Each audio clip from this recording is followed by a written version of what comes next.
మీరు నార్మల్గా ఓకే, మొదటి రోజుల్లో మీకు సినిమా అంటే ఇంట్రెస్ట్ ఉంది, మీ నాన్నగారిని ఒప్పించి సినిమా చేశారు మొదటి సినిమా. తర్వాత ప్రయాణంలో మీకు అంటే బేసిక్గా నేను ఇంత పెద్ద హీరోయిన్ అయ్యే లక్షణాలు నాకున్నాయి అని నేను అవ్వలేకపోతున్నాను అన్న ఫీలింగ్ ఏమైనా వచ్చిందా? మీరు ఎప్పుడు మీతో మీరు సంతృప్తిగానే అంటే ఉన్నారు? ఎప్పుడు వర్క్ చేస్తూనే ఉన్నా. అంటే పెద్ద హీరోయిన్ చిన్న హీరోయిన్ అనేది నేను ఎప్పుడు అది నమ్మను. నేను హీరోయిన్ గా వర్క్ చేస్తూ ఉన్నాను.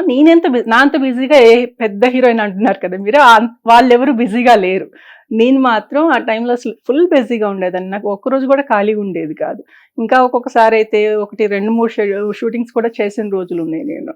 ఓకే. సో అంత బిజీగా ఉన్నది కాబట్టి నాకు నేను చిన్న హీరోయిన్, నేను పెద్ద హీరోయిన్ అని అసలు ఎప్పుడు ఏ రోజు కూడా ఫీల్ అవ్వలేదు. నాకు నేనే పెద్ద హీరోయిన్, ఎందుకంటే అంత బిజీగా వర్క్ చేస్తూ ఉన్నా నేను. సో చాలా హ్యాపీ నేను. మీ కెరీర్ ప్రకారం మీరు చాలా హ్యాపీ నేను. ఓకే. అండ్ అంటే నేను ఇంకొక పాయింట్, నార్మల్గా అందరి తాలూకా వాళ్ళు హీరోలు కావచ్చు, హీరోయిన్లు కావచ్చు, లేకపోతే క్యారెక్టర్ ఆర్టిస్టులు కావచ్చు, ఎవరైనా సరే ఒక ప్రయత్న లోపం అన్న మాట ఒకటి, తర్వాత ఏంటంటే ఒక్కొక్కసారి మ్యారేజ్ చేసుకోవడం వల్ల కెరీర్కి దూరం అవడం ఒకటి, ఇలాంటివి నార్మల్గా జరుగుతుంటాయి. ఒక్కొక్కరికి ఒక్కొక్క టైప్. మీరు మ్యారేజ్ సడన్ గా మధ్యలో మ్యారేజ్ చేసుకుని దూరం అయ్యారు కదా? అంటే ఏంటిలా అంత సడన్ గా జరిగిందా లేకపోతే సడన్ గానే జరిగింది, అనుకోకుండా జరిగింది. బాగా బిజీగా ఉన్న టైంలో నాకు మా వారిది మ్యాచ్ వచ్చింది. సో అన్ని ఫ్యామిలీ పరంగా చూసుకుంటే అంత బాగుంది. సో చేసుకోవాల్సి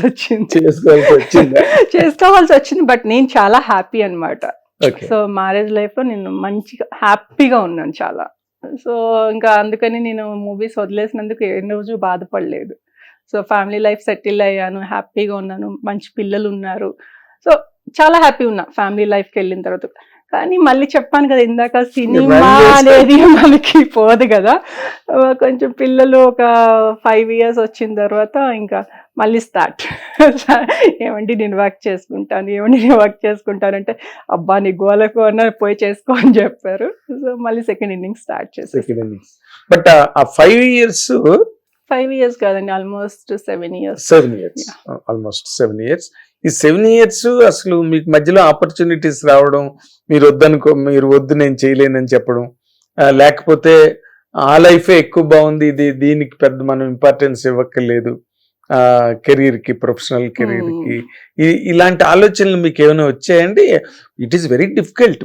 అన్నట్టుగా ఒక్కసారిగా బిజీగా ఉండి ఫ్యామిలీ లైఫ్ లోకి వెళ్ళాను కదా. సో కొంత ఫస్ట్ 1-2 months నాకు కొంచెం ఒక్కసారి బిజీ వర్క్ నుంచి వచ్చి ఫ్యామిలీ లైఫ్ లో పడ్డాను కదా, అది ఏం అర్థం కాలేదు. ఏదో మిస్ అవుతున్నానన్న ఫీలింగ్ ఉండింది. బట్ తర్వాత ఇంకా టూర్స్ అని ఫ్యామిలీ లైఫ్ కొంచెం అది అలవాటు అయిపోయింది నాకు. అలవాటు అయిపోయి ఇంకా ఫ్యామిలీలో మొత్తానికి అటు వెళ్ళిపోయాను. ఓకే. మీరు బాగా ఎంజాయ్ చేసిన పార్ట్ సినిమా కెరీర్ కానీ లేకపోతే పర్సనల్ ఫ్యామిలీ లైఫ్ లో మీరు ఆలోచిస్తే కనుక మీరు బెస్ట్ పార్ట్ అని చెప్పాలంటే ఏం చెప్తారండి? ఫ్యామిలీ పార్ట్, పిల్లలు. నాకు అంటే చాలా హ్యాపీగా ఉన్నాను. సో అది చాలా మందికి దొరకదేమో, నాకు దొరికింది అని. నాకైతే రియల్గా నేను ఫ్యామిలీ లైఫ్ లో చాలా హ్యాపీగా ఉన్నాను. సో అప్పుడు గాన నేను సినిమాలే ముఖ్యమని నేను మ్యారేజ్ ని వద్దు అనుకొని ఉంటే నేను డెఫినెట్ గా చాలా మిస్ అయ్యేదాన్ని. చాలా గ్రేట్, కరెక్ట్ డెసిషన్ తీసుకున్నాను ఆ టైంలో. సో దానికి ప్రౌడ్ గా ఫీల్ అవుతూ ఉంటా.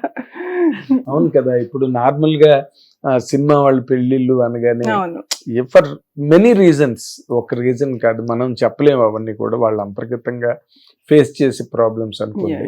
బట్ చాలా వరకు మిస్ఫైర్ అవడం అలాంటివన్నీ మనం చూస్తుంటాం. అవి చూసే అనిపిస్తుంది నేను చాలా హ్యాపీగా ఉన్నాను. స్టిల్ కూడా చాలా హ్యాపీగా ఉన్నాను. ఇప్పుడు కూడా మేమిద్దరం లైక్ ఎక్కడికైనా వెళ్తే న్యూ కపుల్ లాగే ఉంటాం అనమాట. సో అందుకని నాకు చాలా హ్యాపీ అనిపిస్తుంది నాకు. Great, really great. ఇప్పుడు మీరు ఇన్ జనరల్ గా ఒక హీరోయిన్ గా మీరు ఇందాక అన్నట్టుగానే మీరు బాగా బిజీగా ఉండి ఏ పెద్ద హీరోయిన్ కన్నా కూడా మీరు ఎక్కువ షిఫ్ట్ చేస్తూ డేలో అలా ఉన్న మనిషి మీకు ఈ ఫ్యామిలీ లైఫ్ ని సక్సెస్ఫుల్ గా హ్యాండిల్ చేయడానికి మీకు ఏమి హెల్ప్ అయ్యాయండి మీ లైఫ్ లో? నేను వచ్చిన తర్వాత అన్నీ మా వారి దగ్గర నుంచే నేర్చుకున్నా నేను. అప్పటి వరకు నాకు లైక్ కుకింగ్ అంటే పెద్ద కుకింగ్ తెలీదు, ఏం తెలీదు. అన్నీ ఆయన దగ్గర నుంచి నేర్చుకున్నా. అంటే లైక్ ఇంకా ఆయన ప్రేమ ముందు నాకు అన్నీ చిన్నగానే కనిపించాయి అనమాట. సో ప్రతి ఒక్కటి ప్రతి దానికి నేను ఏ వర్క్ చేసినా తన సపోర్ట్, తను చెప్పడం, అట్లా అంతా కూడా ఆయన నుంచే నేర్చుకున్నాను అన్ని విషయాలు. అవునా? So friend guided philosopher. yes correct అది. What is your husband does? Business US లో. ఓకే. మళ్ళీ అంటే నువ్వాదరిని నేను ఇద్దరిని అన్నట్ట అలా ఏం లేదు. ఎవ్రీ 1 month తను వస్తూ ఉంటారు, నేను వెళ్తూ ఉంటాను. సో ఇక్కడ ఇండియాలో కూడా బిజినెస్ ఉంది కాబట్టి ఎవ్రీ 1-2 months తను వస్తారు.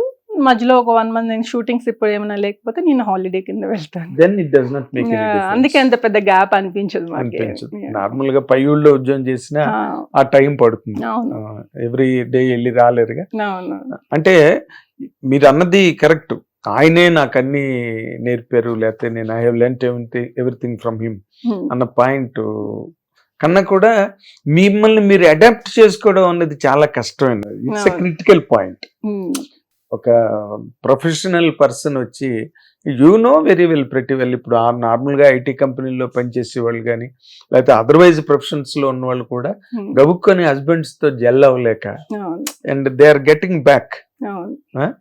అది మీరు దాన్ని ఎట్లా హ్యాండిల్ చేయగలిగారు అన్నది చాలా ఒక కేస్ స్టడీ పాయింట్ అండి. ఏం లేదండి, అంటే యుగో ఉంటుంది ఫస్ట్ ఆఫ్ ఆల్. అదే చెప్తున్నా, ఒకళ్ళకి ఒకళ్ళు అర్థం చేసుకుంటే ఎటువంటి ప్రాబ్లమ్స్ ఉండదు. ఓకే, నీ కోపం వచ్చిందా ఒక 2 minutes అవతల వాళ్ళు వెయిట్ చేసి మళ్ళీ మాట్లాడితే ఏ ఇష్యూస్ ఉండవు. నీ కోపం వచ్చింది, నువ్వు ఒక మాట అంటావు, ఇంకొకళ్ళు ఇంకొక మాట అంటారు, దానివల్ల ఫ్యామిలీస్ అన్ని డిస్టర్బ్ అవుతున్నాయి. అర్థం చేసుకోవడం ఉంటే చాలా ఇంకంతే, ఫ్యామిలీస్ అలా ఉండిపోతాయి అన్నమాట. కరెక్ట్. అర్థం చేసుకోరు. ఇప్పుడు వాళ్ళు చాలా మందిని చూస్తున్నా, నువ్వెంత అంటే నువ్వెంత అనుకుంటున్నా, తర్వాత ఏమవుతుంది లైఫ్ ఏముండదు, విడిపోతున్నారు. ఎంతమందిని చూస్తున్నాం మనం. అవును. అలాంటి వాళ్ళని చూస్తే ఒక్క నిమిషం మీరు ఒకరికొకరు కూర్చొని మాట్లాడుకొని ఇది చేసుకుంటే సాల్వ్ చేసుకుంటే అయిపోతుంది కదా అనిపిస్తుంటది. కరెక్ట్. చాలా మంది చిన్న చిన్న పిల్లలను చూస్తే అదే అనిపిస్తుంది, ఎందుకు ఇంత ఈగోలకు పోతున్నారు. ఇప్పుడు హస్బెండ్ దగ్గర ఈగో ఏంటి, వైఫ్ దగ్గర హస్బెండ్ కి ఈగో ఏంటి, వాళ్ళిద్దరు ఒకటి కదా. సో అట్లా చాలా మంది ఆలోచన లేకుండా చేసేసుకుంటున్నారు. ఎగ్జాక్ట్లీ. అంటే మీ నార్మల్ గా ఫ్యామిలీ లైఫ్ ని హ్యాండిల్ చేయడానికి చాలా మెచ్యూరిటీ కావాలి ఎవరికైనా సరే, even for husband or for wife. ఇప్పుడు దాంట్లో ఏంటంటే ఈ సోషల్ ట్రెండ్స్ బాగా ఇన్ఫ్లుయెన్స్ చేస్తాయి. ఏ పేపర్ తీసినా, ఏ న్యూస్ విన్నా, ఏ వెబ్సైట్ లోకి వెళ్ళినా ఇవే ఉంటాయి. అసలు ఆర్థిక స్వాతంత్ర్యం, మనకి స్త్రీ స్వాతంత్ర్యం అనగానే కొంతమంది రెచ్చిపోతున్నారు. వాళ్ళకి మీరు చెప్పే పాయింట్ ఏంటండి దాని గురించి? అంటే యాక్చువల్గా సంపాదన, డబ్బు, నేను చెప్పానుగా డబ్బు శాశ్వతం కాదు, డబ్బు ఎప్పుడూ ఉండదు. ఒకసారి ఒకరు సంపాదిస్తే ఇంకొకసారి సంపాదిస్తారు. సో హస్బెండ్ సంపాదిస్తున్నారు, వైఫ్ సంపాదిస్తున్నప్పుడు ఇద్దరూ ఈక్వల్లే. అంటే ఒకళ్ళు ఎక్కువ ఒకళ్ళు తక్కువ అని ఏం లేదండి సంపాదన. హిట్ టీవీ యాప్, ఇందులో short news, live news, entertainment shows, movies, digital magazines తో పాటు మీ జిల్లా వార్తలను కూడా ఫ్రీగా చూడొచ్చు. ఇంకెందుకు ఆలస్యం, వెంటనే హిట్ టీవీ యాప్ ని డౌన్లోడ్ చేసుకుని ఫ్రీగా ఎంటర్టైన్మెంట్ పొందండి. Hit TV app. Hit TV app. Please download hit TV app. Hit TV app ని ఫ్రీగా డౌన్లోడ్ చేసుకుని ఎంజాయ్ చేయండి. మీకు నచ్చిన ఎంటర్టైన్మెంట్ కోసం హిట్ టీవీ యాప్ ని ఫ్రీగా డౌన్లోడ్ చేసుకుని ఎంజాయ్ చేయండి. హిట్ టీవీ యాప్ ని డౌన్లోడ్ చేసుకుని ఆస్వాదించండి, ఆశీర్వదించండి. ఇంతమంది సెలబ్రిటీలు హిట్ టీవీ యాప్ ని డౌన్లోడ్ చేసుకోండి అని చెప్తున్నారంటే ఎంత మంచి యాప్ ఆలోచించండి. అమెరికాలో చదవాలనుకునే వాళ్ళకి విశ్వసనీయమైన పేరు మన శౌర్య కన్సల్టెన్సీ. UK లో 1 year masters, UK లో 1 year masters, 2 years work permit up to 5 years visa. Contact Saurya Consultancy. Contact 89851 89851.